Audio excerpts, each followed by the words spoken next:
فلما ذهب عن ابراہیم الروع، جب ابراہیم کا خوف جاتا رہا، وجاءت البشرا، اور یہ بشارت پہنچ گئی، ان کے لیے خوشی کی بات تھی کہ اب سارا کے ہاں بھی اللہ تعالیٰ بیٹا عطا کرے گا۔ یجادلنا فی قوم لوط، اب اس نے جھگڑنا شروع کر دیا ہم سے قوم لوط کے بارے میں۔ یہ مجادلہ جو ہے یہ تورات میں بڑی تفصیل سے آیا ہے کہ دیکھو تم جو جا رہے ہو، اگر اس شہر کے اندر، ان بستیوں کے اندر 50 آدمی بھی راست باز ہوں گے تو کیا کرو گے؟ کیا پھر بھی ہلاک کر دو گے؟ فرشتوں نے کہا نہیں، اگر 50 آدمی وہاں ہوئے، اگر راست باز ہوئے تو ہم ہلاک نہیں کریں گے۔ اچھا دیکھو، میری کوئی حیثیت نہیں ہے، میں بہت ناچیز ہوں، لیکن میں پھر جرأت کرتا ہوں، میں اللہ سے عرض کرتا ہوں کہ اچھا ہو سکتا ہے 40 ہوں وہاں پر، تو پھر اچھا 40 بھی ہوئے تو پھر ہم ان کو بھی پھر چھوڑ دیں گے، بستیوں کے اوپر عذاب نہیں آئے گا۔ ہوتے ہوتے 5 پہ آ گئے، جس پہ کہ آخر میں کہا گیا کہ اے ابراہیم چھوڑو اب اس بات کو، اب یہ تمہارے رب کا فیصلہ آ چکا۔ وہاں ایک بھی نہیں ہے، تم 5 کی بات کر رہے ہو۔ وہاں تو سوائے حضرت لوط علیہ السلام کے خود اور ان کی 2 بیٹیوں کے اور کوئی بھی نہیں تھا کہ جو ان شہروں میں سے بچا ہو۔ تو یجادلنا فی قوم لوط، اب وہ قوم لوط کے بارے میں ہم سے جھگڑنے لگے، یعنی چونکہ وہ حلیم الطبع تھے، طبیعت میں نرمی تھی، وہی جو حضور کی طبیعت میں بھی تھی، حضرت ابوبکر کی طبیعت میں بھی تھی، اس وجہ سے انہوں نے کہا کہ عذاب سے بچنے کی کوئی شکل ہو سکے۔ ان ابراہیم لحلیم اواہ منیب، 3 الفاظ جمع کر دیے گئے۔ یقیناً ابراہیم بہت ہی حلیم بھی تھا، بہت ہی نرم دل تھا، اور بہت ہی اللہ کی جناب میں رجوع کرنے والا تھا۔ یا ابراہیم عارضا ھذا، تو اب کہا گیا ان سے کہ ابراہیم اب چھوڑیے، اب اس بات سے آپ ذرا قطع تعلق کیجئے۔ انہ قد جاء امر ربک، یہ تو اب آپ کے رب کا فیصلہ آ چکا ہے۔ وانہم آتیہم عذاب غیر مردود، اب ان پر وہ عذاب آ کر ہی رہے گا جسے لوٹایا نہیں جا سکے گا۔ ولما جاءت رسلنا لوطا سیء بہم ضاق بہم ذرعا، تو جب آئے ہمارے یہ فرشتادے بھیجے ہوئے، ہمارے یہ پیغامبر، یہ فرشتے لوط کے پاس، سیء بہم، کہ وہاں پر یہ بھیجے گئے تھے بہت خوبصورت لڑکوں کی شکل میں، اور ان کے ہاں جو تھا معاملہ آپ کو معلوم ہے کہ جو عبرت پرستی ان کے ہاں تھی اور جو سوڈمی تھی، تو یہ لڑکے خوبصورت آ گئے تو اس قوم کے لیے، تو ان کے لیے جشن ہو گیا کہ ہمارے لیے شکار آ گئے ہیں بہت اچھے، لوط کے ہاں بڑے عمدہ شکار پہنچے ہیں، لہذا وہ سب غول کے غول اب آ رہے ہیں، حضرت لوط علیہ السلام کے گھر پر چڑھائی کر رہے ہیں۔ تو جب ہمارے یہ فرشتادہ، ہمارے یہ جو نوجوان لڑکوں کی شکل میں جن کو بھیجا گیا تھا فرشتوں کو، جب پہنچے حضرت لوط کے پاس سیء بہم، وہ ان کو دیکھ کر بہت غمگین ہوا کہ یہ بڑا میرے لیے، وضاق بہم ذرعا، ان کا دل بڑا تنگ ہوا، وقال ھذا یوم عصیب، اور انہوں نے کہا میرے لیے بڑا سختی کا دن آ گیا ہے، میرے پاس اتنی طاقت نہیں ہے کہ میں ان بدبختوں کا مقابلہ کر سکوں، اپنے ان مہمانوں کو ان کی دستبرد سے میں بچا سکوں۔ اور وہ لوگ جو ہیں جانتے تھے جس قسم کی خبیث ان کی تباہی ہو چکی تھی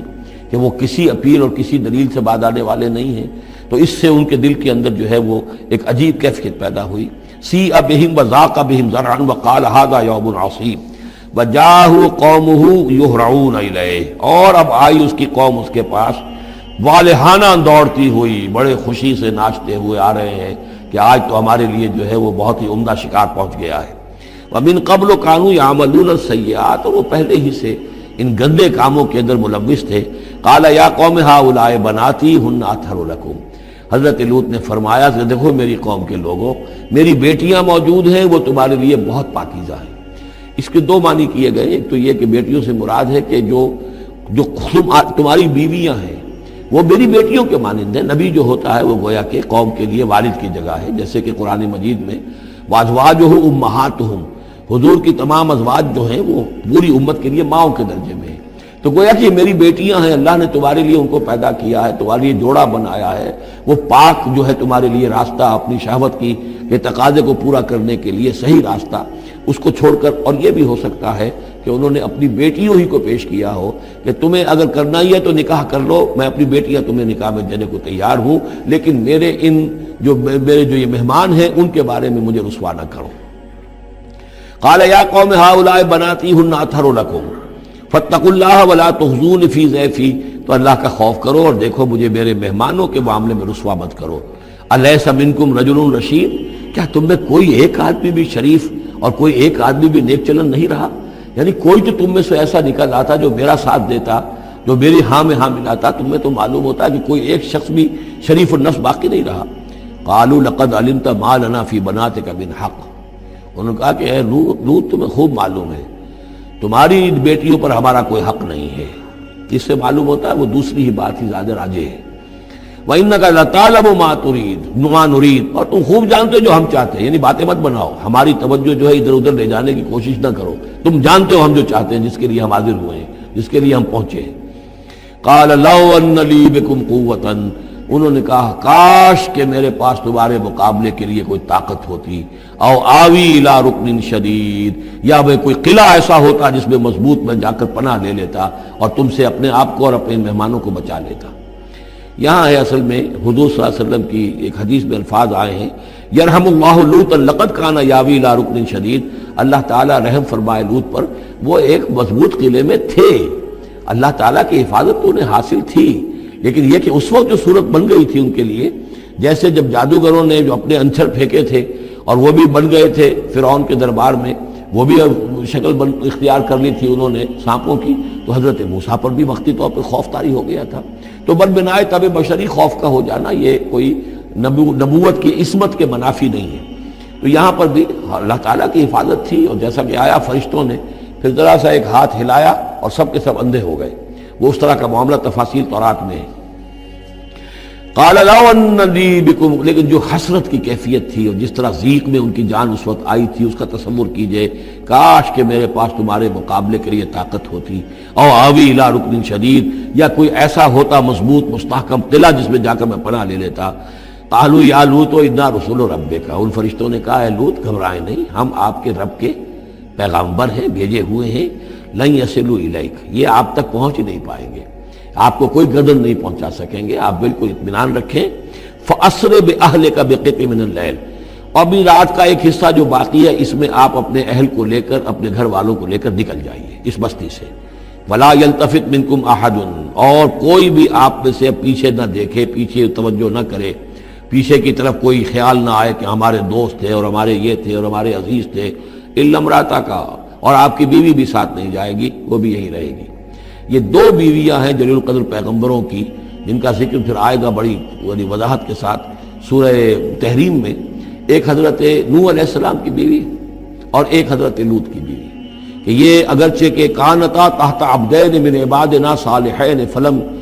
فخانتاہما فلم یغنیا عنہما من اللہ شیئا، اگرچہ وہ ہمارے دو بہت ہی نیک اور بہت ہی برگزیدہ بندوں کے تحت تھیں، ان کے گھروں میں آباد تھیں، لیکن یہ کہ انہوں نے خیانت کی، اور اس کے نتیجے میں یہ ہے کہ پھر وہ اللہ تعالیٰ کے عذاب سے ان کے شوہر انہیں بچا نہیں سکے، نہ حضرت نوح بچا سکے اپنی اس بیوی کو اور نہ حضرت لوط بچا سکے اپنی اس بیوی کو۔ الا امرأتک، سوائے آپ کی بیوی کے، انہ مصیبھا ما اصابہم، اس کے اوپر تو وہی مصیبت آ کر رہنی ہے جو ان سب پر آنی ہے۔ ان موعدہم الصبح، اور دیکھیے ان کے وعدے کا وقت صبح کا ہے، صبح کو وہ عذاب آ جائے گا۔ الیس الصبح بقریب، کیا صبح قریب نہیں ہے؟ یعنی اب جلدی کیجئے، اب آپ فوری طور پر یہاں سے اپنی بچیوں کو لے کر نکل جائیے۔ فلما جاء امرنا جعلنا عالیہا سافلہا، جب ہمارا حکم آ پہنچا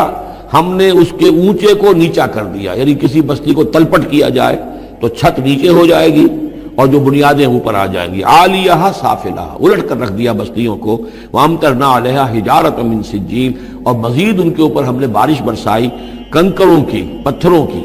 یعنی یہ کہ ایک طرف تو یہ کہ کچھ زلزلہ آیا یا کچھ اور زمین میں دھماکہ ہوا، ایکسپلوژن ہوا جس سے وہ بستیاں الٹ گئیں، اور اس کے بعد یہ ہے کہ آسمان سے پھر بارش ہوئی ہے ان پر سجیل۔ یہ سجیل اصل میں فارسی کا لفظ ہے سنگ گل،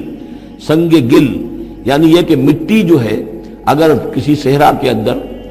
تھوڑی سی پھوار پڑے اور زیادہ تیز بارش نہ ہو تو وہ ہر قطرے کے ساتھ تھوڑی سی مٹی مل کر وہ ایک چھوٹا سا دانہ بنتا ہے، اور وہ پھر دھوپ جب پڑتی ہے تو وہ پھر پک جاتا ہے، جیسے کہ کہیں آپ اینٹیں پکاتے ہیں اپنے بھٹیوں کے اندر، یہ پھر کہلاتی ہے سنگ گل، یعنی یہ پتھر تو ہے لیکن یہ پتھر نہیں ہے، یہ مٹی کے بنے ہوئے پتھر ہیں، کنکر ہیں۔ ان کنکروں کی بارش ہوئی جس کے اندر کہ اس کو بالکل دفن کر دیا گیا، ان دونوں شہروں کو۔ منضود، تہ بر تہ، تہ بر تہ، وہ جو بارش ہو رہی تھی کنکروں کی تہ بر تہ، مسومۃ عند ربک، اور وہ نشان زد تھے تیرے رب کی طرف سے، یعنی ہر ایک کے لیے معلوم تھا کہ کس کو کون سا پتھر لگنا ہے اور کون سا جو شخص ہے اس کی ہلاکت کس کے ذریعے سے ہونی ہے۔ وما ہی من الظالمین ببعید، اور یہ ان ظالموں سے کوئی زیادہ دور نہیں ہے، یعنی جو مشرکین مکہ ہیں، جو قریش ہے اور عرب کے جو مشرک ہیں، ان سے یہ بستیاں کوئی دور تو نہیں ہیں، اس لیے کہ یہ جب جاتے تھے فلسطین کی طرف اپنے قافلے لے کر تو یہاں سے گزرتے تھے۔ قوم سمود کا مسکن بھی ان کے راستے میں آتے تھے، قوم مدین کا علاقہ بھی ان کے راستے میں آتا تھا، پھر یہ عمورہ اور صدوم کی بستیوں کے جو ہے یہ بھی کچھ ان کے جو آثار باقی رہ گئے تھے وہ بھی آتے تھے۔ وَلُوطًا، اور ہم نے بھیجا تھا لوط کو، اِذ قَالَ لِقَوْمِهِ، جبکہ انہوں نے کہا تھا اپنی قوم سے، أَتَأْتُونَ الْفَاحِشَةَ وَأَنْتُمْ تُبْصِرُونَ، کیا تم دیکھتے ہوئے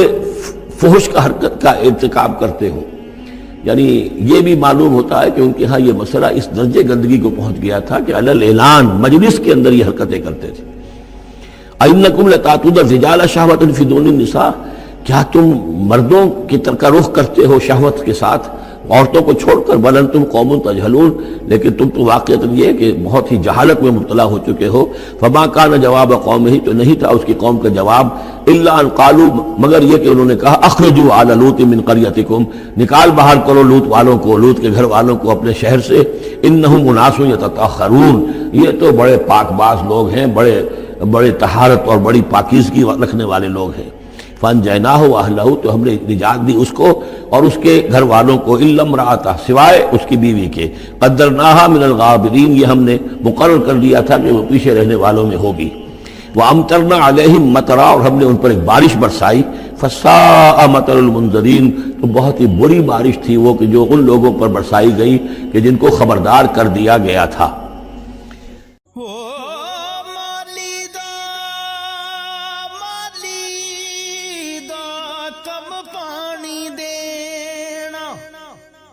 پر مشکاں پاوے ہو مالک دا کم پھل پھل لاوے یا نہ لاوے۔